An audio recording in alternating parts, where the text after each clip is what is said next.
बहुत कमी होती है। ध्यान देने योग्य बात है, मंत्रों पर अविश्वास मत करो, नाम पर अविश्वास मत करो।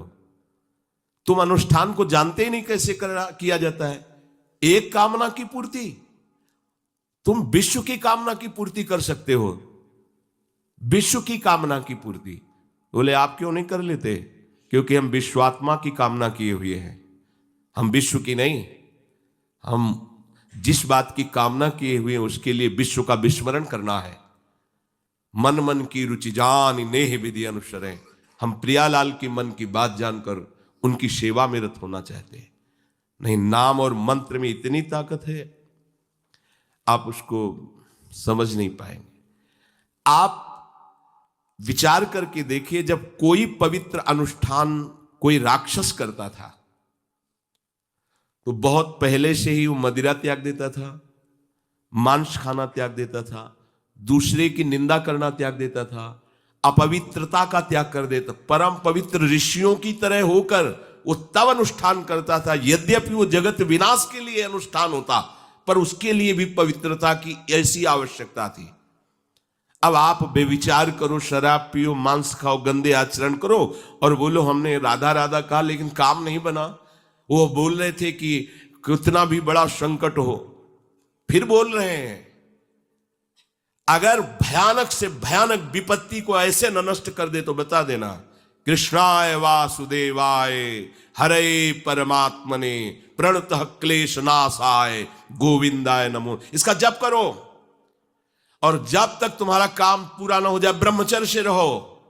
झूठ मत बोलना, मदिरा मत पीना, मांस मत खाना, और ना काम हो जाए तो मैं बताना कि भारी से भारी विपत्ति का नाश करके भगवान श्री कृष्ण का आश्रय उसे ऊंचे उठा देगा, इस जगत की धरा से उठा देगा।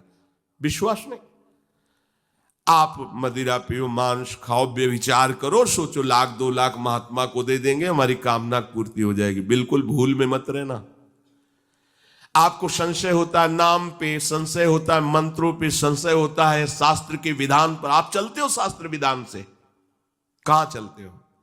अरे हम जब कह रहे हैं कोई राक्षस भी अनुष्ठान करता था तो वो इन नियमों का पालन करता था। इतना अनुष्ठान में कि मेघनाथ को पैरों से मार रहे हैं बंदर भालू, पर वो ना मंत्र छोड़ रहा है, ना हिल रहा है, ना उनकी तरफ देख रहा है। इतना सहनशील होना चाहिए अनुष्ठान के लिए। किसी कामना की पूर्ति के लिए सांगोपांग अनुष्ठान करो, भला कामना की पूर्ति ना हो जाए? नहीं। आप शास्त्रों में पढ़ के देखो, संतान उत्पत्ति के लिए कैसे व्रत, पयोव्रत का कैसे अनुष्ठान किया। पवित्र रह करके इतनी इतनी मात्रा में ये आहार लेना है, इस मंत्र का जब भगवान गर्भ में आ गए। क्या चाहिए तुम्हें? भारी से भारी विपत्ति को दूर करने के लिए आर्त भाव से पुकारो भगवान को। तुम्हें धनी बनना है, अनुष्ठान कीजिए। हम कह रहे किसी विशेष मंत्र आदि की तरफ ना बढ़िए, बोलिए राधा राधा। क्या चाहिए आपको? कृष्ण कृष्ण बोलिए। सब मंत्रों का सार है नाम में, आप बोलिए तो नाम। पवित्र होइए, गंदे आचरण छोड़िए। क्या चाहिए आपको? भगवान का नाम जहां गूंजता है वहां ऐश्वर्य अपने आप चरणों में लौटता है। अब छल कपट करो, हिंसा करो, गंदे आचरण करो, सोचो हम बहुत बड़े धनी बन जाएं, तो दुष्कृति का फल दरिद्रता और दुख होता है। सुकृत का फल ऐश्वर्य और सुख होता है।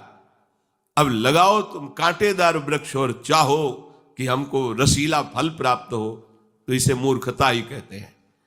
फिर दोष देता है काल, कर्म, ईश्वर को, शास्त्रों को, मंत्रों। अरे कुछ नहीं, नाम मंत्र में जरा सी भी अनुष्ठान में त्रुटि हो जाए तो उसका फल बदल जाता है। आप कहां अनुष्ठान कर रहे हैं? कौन सा अनुष्ठान कर रहे हैं?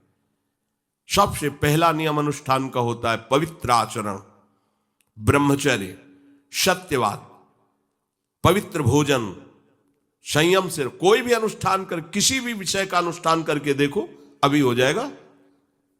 ये तो हमसे नहीं होगा, तो फिर आप बड़ी बड़ी कामनाएं करते हो, हवा में कामनाएं पूर्ण हो जाएंगी। किसी की भी काम, किसी का भी महाबली या तेजस्वी पुत्र पैदा हुआ, उसको देखो कैसे रहा है, उसके माता पिता कैसे आचरण किए हैं। 10,000 वर्ष तक भगवान श्री हरि में मन लगाकर निरंतर मंत्र जपने पर कश्यप और विंता जी ने भगवान गरुण जी को प्रकट किया। भगवान गरुण जी श्री हरि के वाहन, प्रथम पुत्र अरुण जी जो सूर्य के सामने बैठे हुए हैं, सारथी बने 10,000 वर्ष। करदम जी भारी तपस्या करके पत्नी प्राप्त कर रहे हैं, तो भगवान स्वयं कपिल देव जी के रूप में अवतार ले रहे हैं। बिना भजन के, बिना पवित्रता के, बस कामनाओं की पूर्ति, हवा में कामनाओं की पूर्ति हो जाएगी। मनमानी आचरण, कुछ नींबू काट दो, उसमें सिंदूर रख दो, या कलावा बांध दो, या अंगूठी बांध लो, या जंतुर मंत्र बांध लो, भस्म, इनसे कुछ होगा? कुछ नहीं होगा। राधा राधा राधा राधा राधा, जो कर चाहोगे हो जाए, पर पवित्र आचरण, साथ में पवित्र आचरण हो। एक किसान भी अन्न बोता है तो खेती को तैयार करता है। आपको अपने हृदय की भूमि तैयार करनी होगी। कामना पूर्ति के लिए ऐसे थोड़ी चला जाता है। देखो ना, ऐसे एक चपत लगा दी सुरुचि ने, क्योंकि उसकी रुचि के खिलाफ हुआ कि वो पिता की गोद में बैठना चाहते थे। क्षत्रिय बालक माता के पास गए, उनका नाम सुनीति है। वो सुंदर नीति से चलती है, वो रुचि से चलती है, सुरुचि अपनी रुचि, और वो सुनीति सुंदर नीति से चलती है। मां, पिताजी ने गोद में बैठाला नहीं, और मां ने चपत लगा दी और कहा तू ऐसे कि गर्भ से प्रकट हुआ है, सिंहासन का अधिकारी नहीं। अगर तुझे सिंहासन पर बैठना है तो जा तपस्या कर और मेरे गर्भ से प्रकट हो। तपस्या इस बात की कर कि मेरे गर्भ, तब कहीं तू पिता की गोद में बैठ सकता है। बोले हाँ बेटा। महाराज तो मुझे दासी भी मानने के लिए तैयार नहीं है। बेटा, भगवान नारायण का जिसने आश्रय लिया उसकी कोई कामना अधूरी नहीं रही। जाओ तुम भगवान श्री हरि का आश्रय लो, वही तुम्हारी कामना की पूर्ति करेंगे। मेरे में तो कोई सामर्थ्य नहीं, पर मैं आशीर्वाद देती हूं। मेरा आशीर्वाद कवच की तरह तुम्हारी रक्षा करेगा। 5 वर्ष का बालक चला भगवान की प्राप्ति के लिए। वो प्रेम नहीं चाह रहे हैं, वो पद चाह रहे हैं। कैसे जीवन व्यतीत किया देखो। 6 महीने की बात। बोले 6 महीने में, 6 महीने में एक छोटा सा बालक इतना कष्ट सह रहा है। 6 महीने तो बहुत समय हो गया। भगवान तो इससे भी बहुत करुणा में एक आर्त पुकार में उपस्थित हो जाते हैं। एक बार जिन नाम ली हित सो होय अति दीन। अगर कोई कामना नहीं है, केवल प्रभु की मिलन की चाह है और हृदय आर्त भाव से पुकार दे, तो दूसरा नाम नहीं लेना पड़ेगा।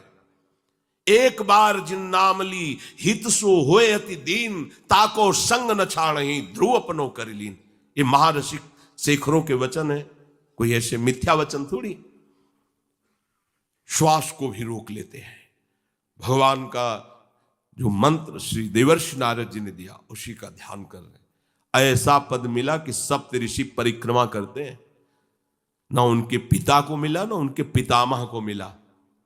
इसके आगे तो है ही नहीं। उत्तानपाद, महाराज मन, ब्रह्मा, बस ऐसा पद मिला कि किसी को पद नहीं मिला। पर आप देखो कामना की पूर्ति के लिए कैसे निष्ठावान हो करके, प्राणों को समर्पित करके भगवान की आप बीड़ी सिगरेट पियो, प्याज लहसुन मांस मछली दुनिया की दलित दुराएं करो, हाँ हमारी कामनाओं की पूर्ति हो जाए। बेकार बकवास करते हैं लोग आकर। परमार्थ को एक हंसी बना दिया है, एक मजाक बना दिया है। संतों को एक नाटक बना दिया है। संत मार्ग को एक उपहास का स्वरूप बना दिया है। हमारी ये कामना की पूर्ति कर दो। उनका जीवन कामना की पूर्ति के लिए तुम्हारे, अरे तुम्हें निष्काम करके भगवत साक्षात्कार कराने के लिए कि ये छोटी मोटी जिनमें तुम फंस कर तुम्हारी दुर्गति हो रही, उसी में और वो बढ़ावा देने के लिए। पर संसार तो अपनी बात मानता है, उष्णा शास्त्र की बात